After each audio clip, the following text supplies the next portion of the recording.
Pada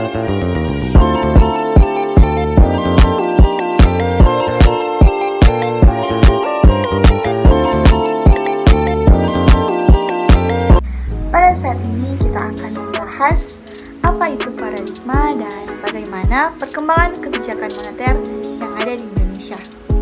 Namun sebelum itu kita harus mengetahui apa sih itu paradigma.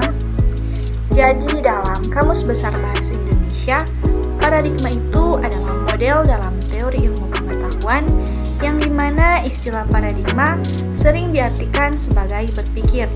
Sebab paradigma sendiri merupakan model utama, pola, ataupun metode untuk meraih beberapa jenis tujuan. Oleh karena itu, kebijakan moneter di Indonesia sampai saat ini pada dasarnya masih menggunakan paradigma yang lama, yang dimana masih mengandalkan mekanisme transmisi kebijakan moneter melalui pengendalian jumlah uang beredar dalam memengaruhi kegiatan ekonomi.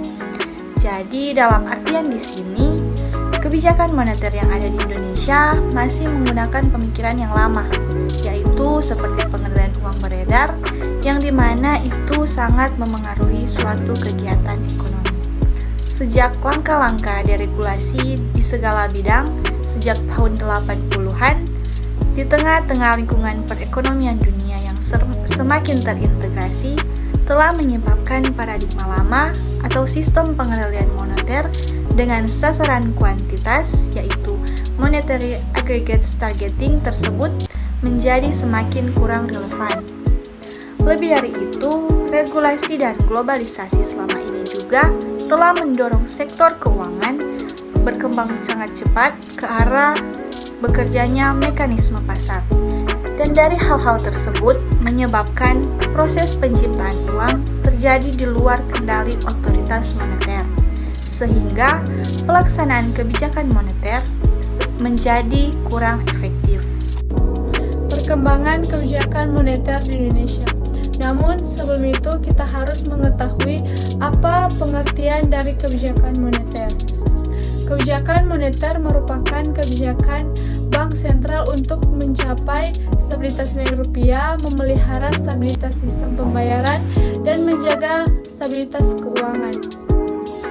Perkembangan ekonomi sangat berpengaruhi terhadap pelaksanaan kebijakan moneter, tidak hanya karena kebijakan moneter itu diarahkan untuk mempengaruhi berbagai variabel ekonomi makro, khususnya inflasi dan pertumbuhan ekonomi, tetapi juga dengan adanya perkembangan ekonomi yang mana akan menentukan bagaimana reaksi Bank Indonesia merumuskan dan melaksanakan kebijakan moneternya.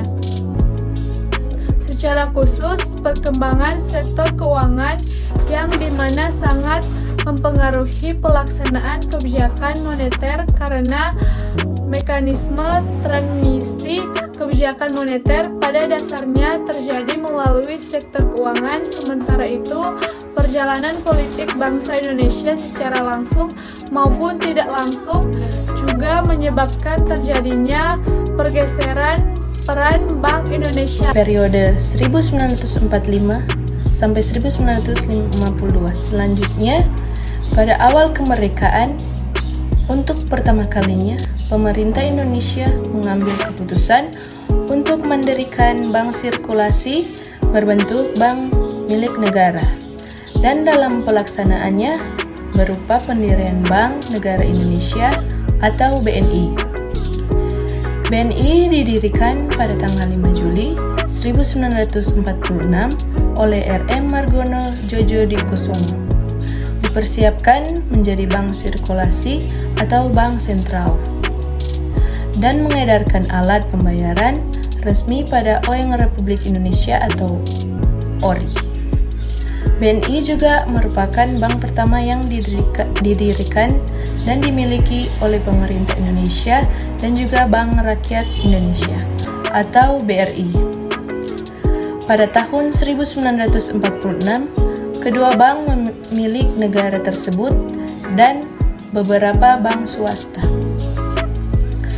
yang ditunjukkan pemerintah melaksanakan penukaran mata uang Hindia Belanda dan Jepang dengan mata uang Republik Indonesia atau ORI yang dikeluarkan oleh pemerintah Indonesia. Dan tujuan pengeluaran atau pengedaran ORI tersebut adalah untuk mengganti peranan mata uang Hindia Belanda dan Jepang dalam perekonomian Indonesia. Perkembangan kebijakan moneter di Indonesia periode tahun 1953 sampai 1967. Dalam perkembangan selanjutnya, pemerintah Indonesia mengeluarkan Undang-Undang Nomor 11 Tahun 1953 tentang Pokok Bank Indonesia sebagai pengganti Javasche Bank Wet tahun 1922. Dengan undang-undang tersebut, dibentuklah Dewan Moneter dan Menteri Keuangan yang bertindak sebagai ketua, sementara Menteri Ekonomi dan Gubernur Bank Indonesia bertindak sebagai anggota. Dewan Moneter mempunyai berbagai tugas dan kewenangan yang terkait erat dengan upaya-upaya untuk mengendalikan kondisi moneter, antara lain menentukan kebijakan moneter secara umum, mengatur dan menstabilkan mata uang, serta memajukan urusan kredit dan perbankan pada umumnya.